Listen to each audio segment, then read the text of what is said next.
Hello world, this is Craig. So I thought it'd be fun to compare the 8080 and the 8085.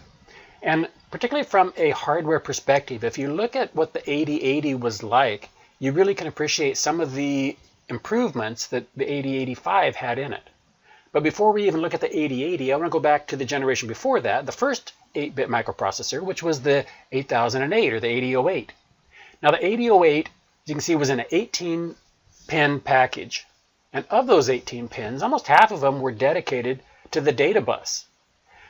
On the 8008, the data bus was doing triple duty. You had the data I/O, and the data like we think of in the 8080 or the 8085, but also it was multiplexed to be the low byte of the address and the high byte of the address. Now the 8008 was a 14-bit machine, so the high byte of the address actually had the 6 address bits, but the top 2 bits were a status. So between the top 2 bits of the address, high byte, and the 3 status pins we see, S0, 1, and 2, that's how we could decode and find out what state the machine was in. So in addition to the data and address byte, the 8080 had an interrupt input, which was huge in those days. It had a ready so that other devices could put the 8008 into a wait state if they weren't ready with the information. It had a sync output, which told us that it was in the first of the T states of an instruction cycle. Now with the advent of the 40-pin package, they were no longer constrained by the tiny little 8008 package. And so with the 40 pins, they kind of went a bit crazy. They brought out all of the address bits. So we have 16 address bits in addition to the 8 data bits. So here's 24 pins of the 8080 package that are already dedicated to just address and data because they didn't want to multiplex that. But in addition to that, let's look at the power. The 8080 required 5 volts, minus 5 volts, and 12 volts. It's not just that it required the power, but they were spread all over the place in really odd places. We can see the ground up here on pin 2, the minus 5 volts on 11, the plus 5 volts on 20, and the 12 volts on pin 28. Where the 8085, they were able to do that with just 5 volts. So we didn't have to have so many power supplies anymore. They could do just 5 volts, and they also put the placement in the standard dip placement, where pin 40 is the power and pin 20 is the ground. Let's go back to comparing the address and data on the 8080 and 8085. Where the 8080 puts out all 16 bits of the address and the 8 bits of the data and leaves them on the bus, the 8085 puts out the 16 bits of the address, and then it cycles an address latch enable that allows an external device to capture the bottom half of the address because it replaces the bottom half of the address with the data. So to do this, Intel made a chip, the 8212, and the 8212 was just used to latch the bottom half of the data so that you still had the 16 bits of the address. The 8080 took about 25 pins, give or take, because it had 8 bits of data, it had 16 address bits, and then it had a strobe, and so it had 25 pins to do the address and the data. Where the 8085 required the 8212, or it required external devices to internally be able to latch that data. But basically, if you used the 8212, you had 17 pins on the 8085, and then you had another 24 pins for the 8212, so it took a total of 42 pins to get a static address and data available when you were using the 8085 system. The control inputs for the 8080 and the 8085 are similar. We have the ready line, which is a holdover even from the 8008. That allows an external device to tell the processor when it's ready, when it has the memory available or the port is ready. It has a hold input, and this allows the external system to put the processor actually into a hold, and it has the reset in, which resets the CPU. The 8080 also has the system strobe, which we will talk about in just a minute. Keep in mind that for every T-state we see outside the microprocessor, there may be several steps getting ready for that next instruction or whatever the next T-state is going to be. And so the microprocessor requires more clock pulses internally than we're seeing outside.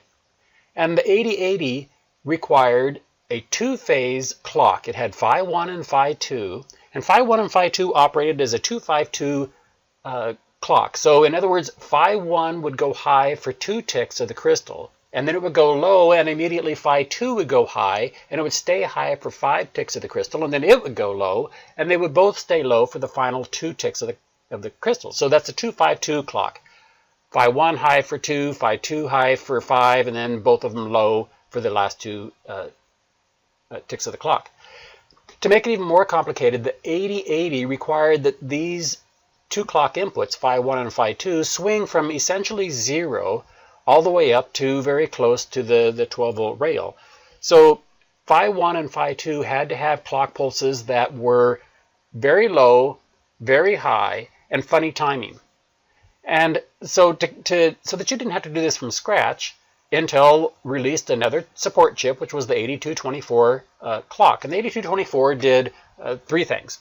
One is it had a crystal connected to it, and it, from that crystal, created phi 1 and phi 2. And that phi 1 and phi 2 swung with the low of being like at least below 8.8 volts, and typically the low was all the way down to 0 volts, and the high would be about 11 volts. And it did that because the 8224 was actually referenced to the minus 5 volts, so it was able to swing it over that wide range.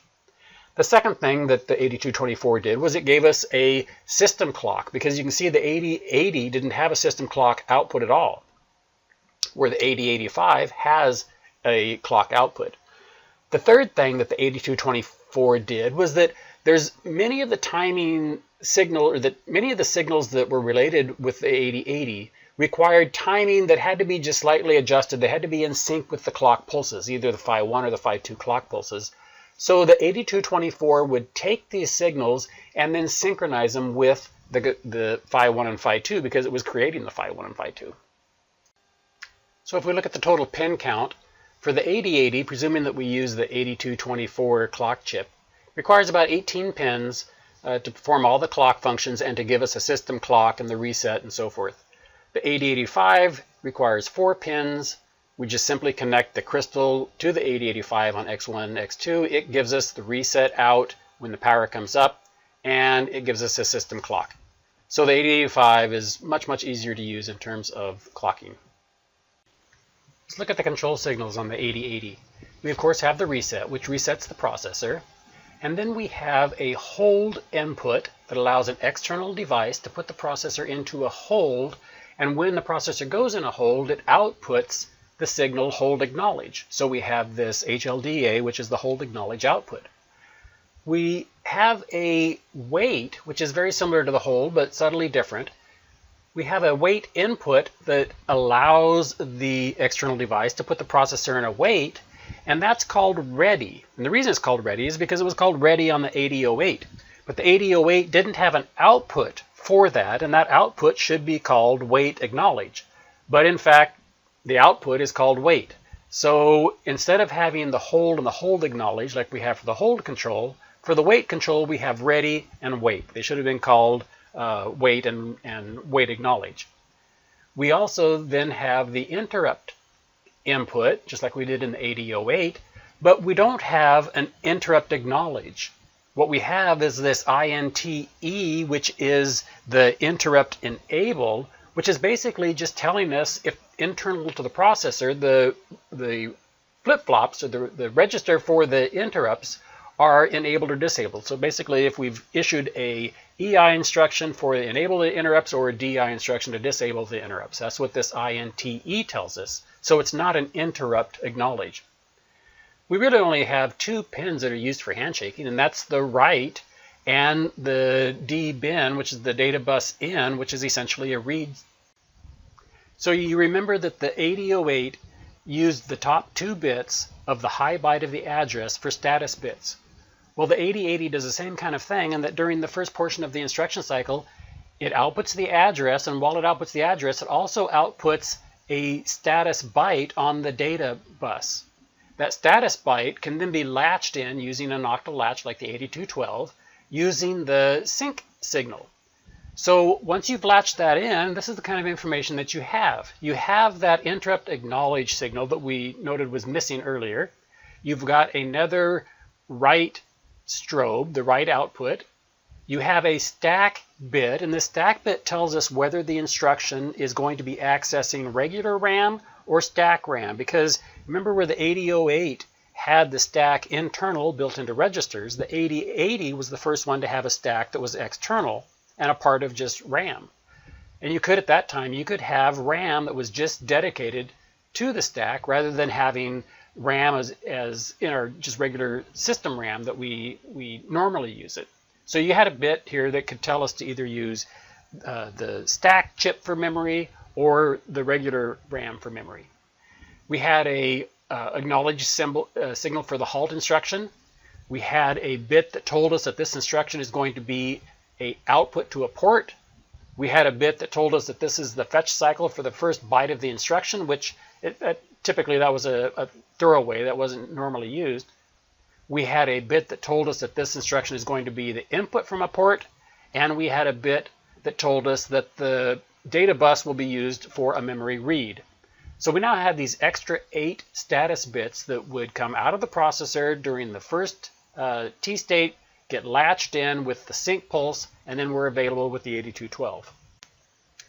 Since the 8080 put out this 8 bits of status information with the sync signal on the first T-state of the instruction cycle, we now had all the information we needed, but there's still a hurdle, and that is that this information came out on the data bus as soon as the 8080 knew what the instruction was and what was going to be required in the future. So for example, let's say that the instruction was a in instruction, and so we were going to be reading something in from the port, so the 8080 would enable the IMP bit of that status, but the problem is we aren't ready to read that port yet.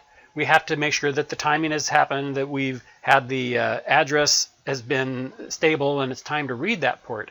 So we have to do some additional manipulation of those signals coupled with the write signal and the data bus in signal in order to get these strobes to happen at the right time. And it wasn't straightforward. So for example, to get the interrupt acknowledge, we had to take the interrupt acknowledge out from the 8212 or from that data byte, and we had to NAND that with the data bus in. That would give us the an inverted of the interrupt acknowledge. Likewise, for an IO read, we had to take the IMP off of the status byte and NAND that with the DBin. And then the mem read, we had to do the same thing. We had to take the mem read out of the status byte and NAND that with the DBin. And in addition to that, we had to bidirectionally pass the data byte through from the bus and into the processor. So this all became a little bit complicated, and then of course Intel put out another chip that was just to support this process, and this was a system controller chip. And so we can see here what was built inside this system controller. It was essentially a pair of 8216s, had the 8212, and then some logic glue to give us the signals that we needed when we needed them. So this chip that Intel put out just to be the system controller was the 8228. It was a 28-pin DIP.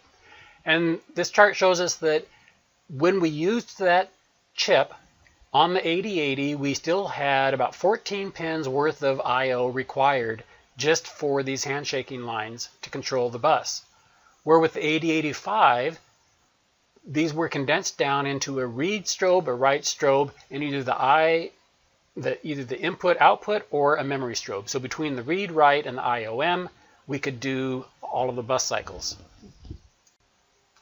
We had a choice. We could either take the 8080 and add a bunch of glue ourselves to get it to work, or more commonly, you would take the 3-chip set of the 8080 CPU, the 8224 clock driver, and the 8228 system controller, and package those together, and that would be the base fundamental of the design, because those 3 things together tremendously simplified the use of the 8080. Now you basically just had a crystal input.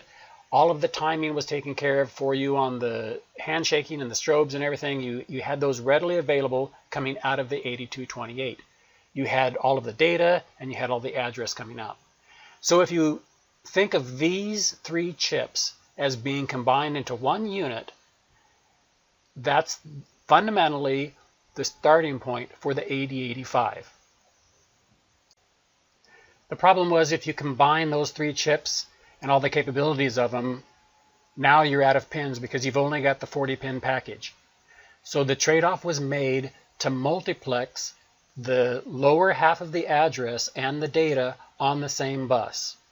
So the 8085 puts out all 16 bits of the address, and then we have to latch the lower half of the address because that bus is reused for the data. So that freed up then 8 pins that were no longer dedicated just for the data. In addition, some of the status was consolidated and encoded into 2 bits, the S0 and the S1. So rather than have all of these status bits explicitly come out as hardwired pins, they're now encoded in this. So between those 2 bits and the IOM and the read and the write, we can kind of back calculate or figure out what state we're in. The upshot was by consolidating all of those things, the chip had more pins than it needed, and so more capabilities were available to be added. And the first capability that they added were the SID and the SOD, so a serial input data and a serial output data. 2 pins that were just available for serial data, whether you wanted to go to a serial port. Now you didn't have to have a USART if you wanted to go to like an RS-232 port, or if you wanted to communicate with something else. But basically, this gave the chip its first real ability to just toggle or control a pin, one input, one output, individually and independent from any bus cycle. The other thing that were added were 4 more interrupts. There's the trap, and then the reset 5.5, 6.5, and 7.5. So now we have interrupts without the addition of any external hardware. We have an interrupt that can come in and redirect the code to go to a certain place in memory and execute a different piece of code.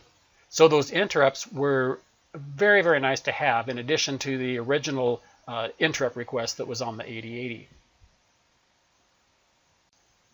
When all is said and done, here we are with the 8085. We have the 8-bit high address bus. We have an 8-bit multiplexed address and data bus.